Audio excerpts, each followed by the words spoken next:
I'd like to thank the Center for Academic Innovation for giving me this award.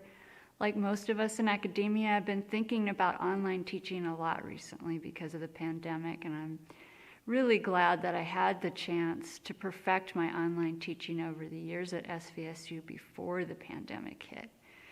Because I've taught many asynchronous classes online for years now, it was an easy transition for me to move my classes entirely online. Within 2 days of the notification that we needed to transfer our classes, mine were ready to go. Since I've spent a lot of time working on my classes and thinking about the online pedagogy, I was gratified to see that the committee specifically recognized the rigor of my classes. My online classes are the same as my in-person classes in terms of amount of work. So for example, in upper division classes, I give lots of scholarly monographs and I assign lots of scholarly articles. And so they're the same, both in person and online. The students take the same amount of tests and write the same number of papers and so on.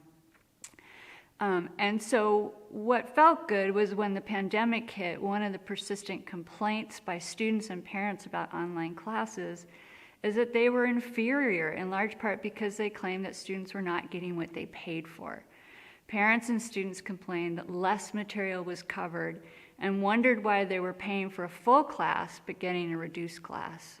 This was criticism that I'm glad I had anticipated early on and made sure to address. I always made sure to teach the same class in online format. I'm positive that online teaching is here to stay, and my hope is that my example and the example of my fellow winners of this award will encourage faculty to keep the same level of challenge in their online classes as they have in their in-person classes. If we do, we can have the best of both worlds, the flexibility and significant intellectual growth for students.